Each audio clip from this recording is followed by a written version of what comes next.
오늘 말씀은 마태복음 16장 13절부터 20절까지의 말씀입니다. 예수께서 빌립보 가이사랴 지방에 이르러 제자들에게 물어 이르시되 사람들이 인자를 누구라 하느냐? 예수님께서 자기 자신을 인자라고 호칭하셨습니다. 사람의 아들이라는 뜻이죠. 예수님의 자기 호칭이었습니다. 인자를 누구라 하느냐 했더니 이르되 더러는 침례 요한, 더러는 엘리야, 어떤 이는 예레미야나 선지자 중에 하나라 하나이다. 그 유명했던 침례 요한이나 또 선지자였던 엘리야, 또 예레미야, 아니면 또 선지자 중에 하나라 하다이다. 하나님이 크게 쓰신 선지자들 중에 하나일 것이다. 이렇게 많은 사람들이 생각을 했습니다. 그래서 죽었던 침례 요한이 부활했던지 침례 요한의 영혼이 예수님 속에 들어와서 활동한다는 생각들을 그 당시 사람들이 많이 했었습니다. 또 엘리야는 말라기 선지자가 예언한 것처럼 메시아를 준비하는 일을 나중에 와서 한다고 했죠. 그것이 바로 침례 요한이라고 예수님이 다음에 이제 말씀을 직접 하셨습니다. 근데 엘리야는 그가 살아있을 때 하나님께 들림받았기 때문에 대단히 신령한 선지자였습니다. 그러니까 이 훌륭한 선지자가 다시 부활하거나 활동을 한다, 이렇게들 생각을 한 것이죠. 예레미야도 예수님과 같이 많은 고난을 받은 선지자였습니다. 눈물의 선지자였습니다.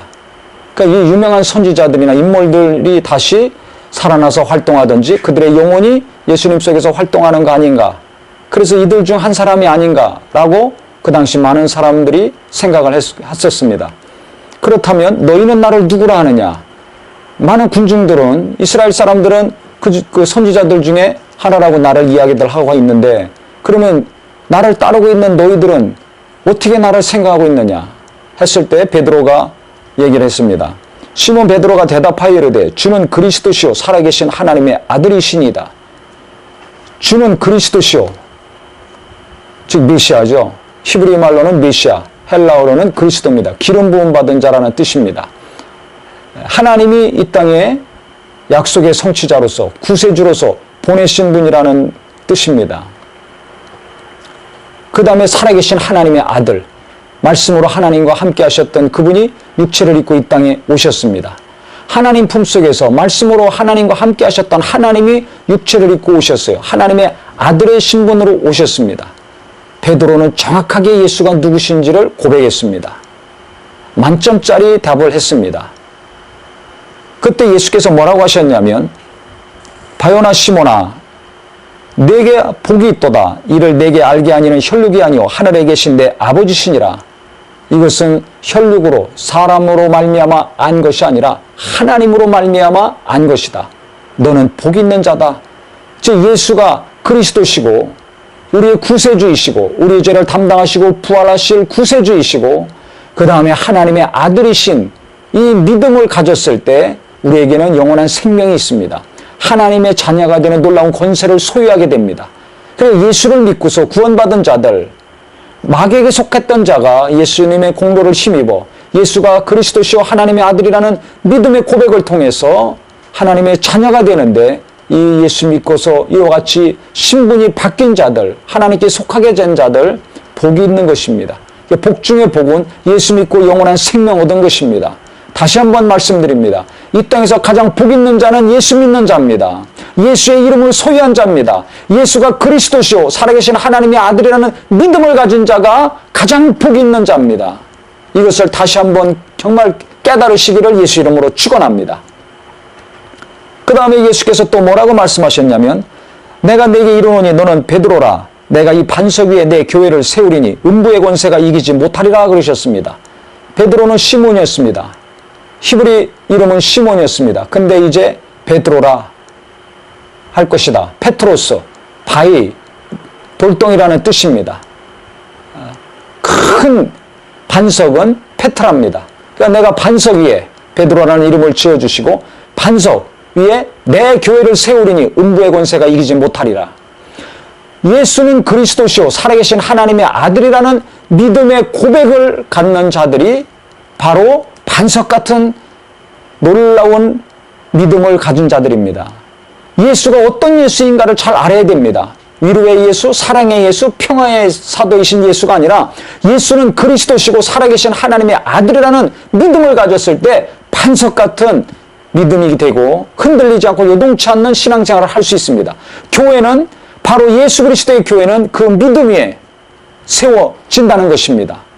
주님은 자기 교회를 세우신다고 그랬어요. 내 교회를 세우리니 어느 능력 있는 목사의 교회가 아니라 교회에 많은 기부를 한 헌금을 한 그 부자의 교회가 아니라 또 처음에 교회를 시작했을 때 그 개척했던 멤버들의 교회가 아니라 전도 많이 하거나 기도 많이 하거나 봉사 많이 했던 자의 교회가 아니라 바로 내 교회를 세운다고 예수님 말씀하셨습니다.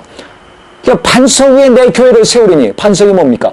예수가 그리스도시요 살아계신 하나님의 아들이라는 믿음을 가진 자들, 그것을 믿고 신하고 고백하는 자들, 그 위에 교회를 세운다는 것입니다. 그러니까 예수를 제대로 믿는 자들이 교회에 나옵니다. 교회를 세워갑니다. 교회에서 헌신하고 희생하고 봉사합니다. 예수가 누군지 제대로 모르는 사람들은 구경하러 옵니다. 찬양대 구경하든지 교회 건물 구경하든지 사람들이 좋아서 구경하든지 쫓아옵니다. 이 사람들은 언제 믿음에서 떨어져 나갈지 모릅니다. 분명히 알아야 됩니다. 교회는 예수가 그리스도시요 살아계신 하나님의 아들이라는 믿음을 가진 자들이 모이는 것이 교회입니다. 그 믿음을 가진 자들이 정말 반석같이 나중에 교회를 계속해서 성장시켜 나가는 사람들입니다. 그렇기 때문에 내가 어떤 믿음으로 지금 신앙생활하고 있는가, 예수를 누구라고 믿고 신앙생활하고 있는가, 이 첫 출발부터 분명하시기를 바랍니다. 예수님은 자기 교회를 세우신다고 그랬어요. 예수님의 교회는 음부의 권세가 틈타지 못한다는 겁니다. 이기지 못한다는 겁니다. 어떤 어둠과 어떤 이간질과 어떤 핍박과 환난도 다 물리칠 수 있다는 겁니다. 그래서 초대 예루살렘 교회 그 핍박과 환난 속에서도 3,000명, 5,000명 허다한 무리로 계속 부흥해 나갔습니다. 그 어둠을 물리치고 핍박을 물리치고 어떻게 성장하고 부흥해 나갈 수 있었습니까? 예수님의 교회였기 때문에 그랬습니다. 예수가 머리 되시고 하나님이 주인 되신 교회였기 때문에 음부의 권세가 틈타지 못할 수 있었습니다. 근데 요즘 교회는 어떻습니까? 예수의 교회였는데 예수 이름으로 시작했는데 어느 순간에 목사님이 예수님 자리에 앉아 있습니다. 장로님이 그 자리에 앉아 있습니다. 헌금 많이 한 사람이 처음 교회를 시작했던 사람들이 그 자리에 앉아 있습니다. 그러니까 음부의 권세를 이기지 못해요. 어둠이 침투하고 있습니다. 요새 교회 정말 상식적으로 이해 안 되는 일들이 얼마나 많습니까? 세상에서도 보고 들을 수 없는 일들이 교회 안에서 버젓이 행해지고 있습니다. 왜 그렇습니까? 제가 많은 고민을 했습니다. 음부의 권세가 이기지 못한다고 그랬는데 왜 교회에서 이와 같이 탄식하며 정말 한숨 나오는 일들을 계속 반복적으로 저지르고 있을까? 하나님 말씀을 알고 계속 예배하고 찬송하고 기도하고 있는데 어째 이와 같이 불신자만도 못한 일들을 행하고 있는가? 이 원인이 무엇인가? 성경을 자세히 보니까 내 교회, 예수님의 교회가 돼야 되는데 어느 누구의 교회가 됐습니다. 목사님의 교회, 어느 누구의 교회가 됐을 때 음부의 권세를 이길 수가 없습니다. 하나님의 은혜가 없습니다. 평안이 없습니다. 생명이 없습니다. 성령의 역사가 없으니까 예수님이 주인 되셔야 성령이 일하시는데 사람이 주인 노릇하고 있으니까 사람이 자기 마음대로 자기 원하는 대로 자기 야망을 이뤄가는 교회로 만들어버렸기 때문에 성령이 일하실 수가 없어요. 성령이 일하시지 못하니까 은혜가 안 됩니다. 형식적인 예배, 습관적인 예배, 종교적인 생활을 하기 시작하고 있는 겁니다. 이게 너무 무서운 것입니다. 지금 내가 다니고 있는 교회는 누가 주인인가? 이거 잘 아셔야 됩니다. 그래서 정말 깨어 기도하셔야 됩니다. 소경이 소경을 인도하면 구렁텅이로 빠진다고 그랬습니다. 정신 차려야 돼요, 영적으로. 그래서 지금 교회를 누가 인도하고 계신가? 누가 주인 노릇하고 있는가? 사람이 아니라 예수 그리스도가 되기를 예수 이름으로 축원합니다. 예수님의 교회를 세웠을 때 예수님이 주인 되신 교회, 예수님이 머리이신 교회, 예수님이 정말 다스리시고 통치하시는 교회, 그 예수 이름 앞에 모든 자들이 무릎 꿇고 그 뜻대로 정말 목회하고 신앙생활하려고 예배하려고 몸부림치는 교회가 됐을 때 어둠이 떠나가고 하나님의 빛이, 하나님의 영광이 계속해서 쏟아지고 이 어두운 세상을 비출 수 있는 거룩한 교회요 성도가 될 수 있는 것입니다. 그래서 목사님들 위해서 기도 많이 하시고 성도님들 예배하는 것으로 교회 다니는 것으로 만족하지 마시고 정말 교회 주인은 예수 그리스도요. 그 이름 앞에 모든 자들이 무릎 꿇고 주님이 다스리시는 교회, 정말 주님이 원하시고 기뻐하시는 교회, 아버지의 뜻이 이루어짐으로 하나님의 영광이 계속 나타나는 거룩한 교회를 이루어가는 깨어있는 성도요, 겸손한 목회자요, 예수가 중심이 되는 우리 모두가 되기를 예수 이름으로 축원합니다.